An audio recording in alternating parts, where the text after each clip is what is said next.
reçu une réponse. Comment êtes-vous arrivé au Madagascar? Vous êtes passé juste au Congo. Vous n'avez pas essayé de contacter nos dirigeants, nos présidents, enfin, nos responsables de la santé et tout ça?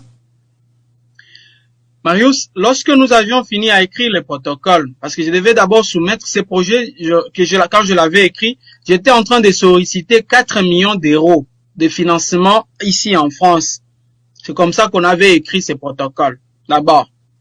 Et après, nous avons dit, il faut qu'on les propose au président ou au ministre. On ne visait pas de président. On visait le ministre des Santé. Le premier ministre qui a été, plutôt, pas le premier ministre, mais je veux dire. Le premier ministre des Santé. Ouais. Voilà, merci. Le premier ministre des Santé qui a été contacté, c'était mon ministre, en fait, que je connais bien. Nous nous sommes rencontrés de la RDC? De la RDC. Nous nous sommes rencontrés dans une grande conférence internationale à Lyon qui a été organisée par le président Macron du Fonds mondial. C'est là où je l'ai rencontré. Parce que là, une fois de plus, je suis parti présenter. Je suis invité dans toutes les conférences aujourd'hui mondiales, là où on parle de malaria. Je dois être là. Qu'il soit où je dois être là. C'est là où j'ai rencontré le ministre. Bon, il n'était pas en fonction quand j'étais arrêté à Kinshasa. Il avait déjà entendu peut-être parler du produit et nous nous sommes rencontrés, nous avons discuté. Je lui ai présenté d'abord le projet qui restait côté malaria et surtout montrer l'importance, comment est-ce qu'on pouvait lutter, on pouvait réduire les prévalences de la malaria en Afrique et en RDC. D'ailleurs, la RDC, c'est le deuxième poids en Afrique sur le choix, sur la malaria. Je propose le protocole, premièrement, justement, je vais pas entrer beaucoup plus en détail. Premièrement, c'était mon pays.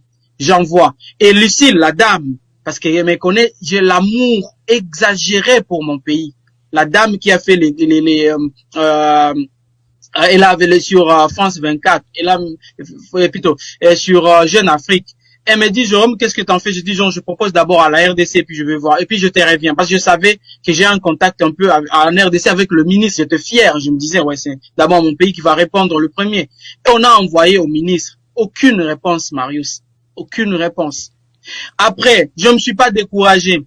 Nous avions envoyé au conseil scientifique. Le président de la République démocratique du Congo a créé un conseil scientifique. On a envoyé les protocoles. Je vous ai dit, ici, j'envoie le protocole. On envoie le mail et le protocole au conseil scientifique. Aucune réponse. C'était le moment où le président de la République avait créé la commission pour recevoir le projet de tous les Congolais, les gens qui parlent. Les gens sont passés dans les médias, ils faisaient des polémiques. Un bon produit, on ne fait pas des polémiques. C'est le produit fait un bon produit, on fait pas trop de publicité. C'est le produit qui va faire vraiment la publicité à la place. Et nous, on a fait ça. Le conseil scientifique congolais n'avait pas pris ces projets. Je me suis pas arrêté là-bas, Marius. Nous avons écrit au prix Nobel de la paix, Dr Mukwege. Donc là, j'ai même la réponse de son mail. Nous l'avons écrit. Dr Mukwege, il coordonne la riposte au Sud Kivu. Il nous a répondu, la réponse de Dr Mukwege. Il nous a répondu, oui, c'est un très bon protocole, ça peut nous aider parce que nous avons beaucoup de problèmes. Mais je vous confie, je vous envoie à la commission scientifique dirigée par un professeur à Bukavu. Et nous discutons avec le professeur dit, ok, c'est bon, on va regarder, on va d'abord parler avec le gouverneur, ainsi de suite. Et il n'y avait pas eu de suite favorable.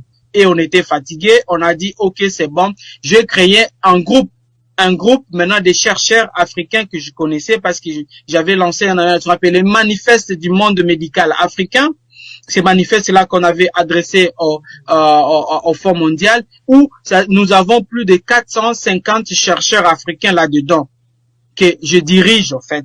Et avec mes collègues, je partage toujours les idées.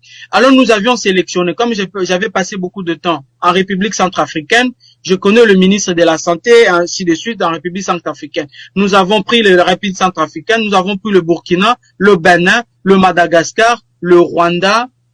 Oui, c'était les 5 pays qui ont suivi après.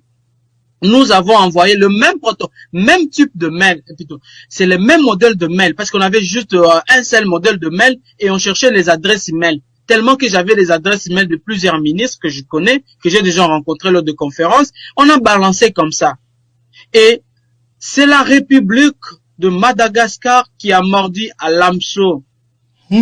C'est ça. C'était plus rapide. C'était visionnaire, en fait. Et le ministre n'a pas tardé, et je même une collègue qui a joué un pont qui elle est vraiment, elle est malgache, elle était ici, elle est rentrée chez elle en Madagascar, elle est partie avec le protocole, le ministre a reçu le protocole, le ministre n'a pas tardé, l'information est remontée jusqu'au président de la République. Donc, et arrivé chez le président de la République, le président de la République a trouvé que le protocole était très bon. Il était bon, mais il dit, mais pourquoi on vous met toujours ici et quand vous regardez, les gens qui ont suivi la télévision, Marius, les gens qui ont suivi les jours de la déclaration, le président malgache a commencé avec un documentaire, c'est le documentaire sur moi et mes recherches. Les gens n'ont pas compris le message, parce qu'il faut lire, vous avez fait la communication. On commence par un documentaire d'un chercheur congolais, on présente un produit, vous devez faire savoir c'était quoi. Le message que devait passer là-bas, c'était pour dire, ces recherches ont été déjà validées par un chercheur, c'est que vous êtes en train de regarder, il était bloqué, il n'avait pas de lobby, il n'avait pas de puissance. Aujourd'hui, on va lui donner cette opportunité que l'Afrique gagne dans tout ça. C'était ça la stratégie de communication. Et ça a été communiqué. Et il a pris le projet et il l'a mis en pratique. Exactement. Nous avons ce mardi, Monsieur le Président, vous voulez soigner votre population, voilà la solution la plus simple possible. Et cette solution, elle peut résoudre soit en prévention, soit en curatif.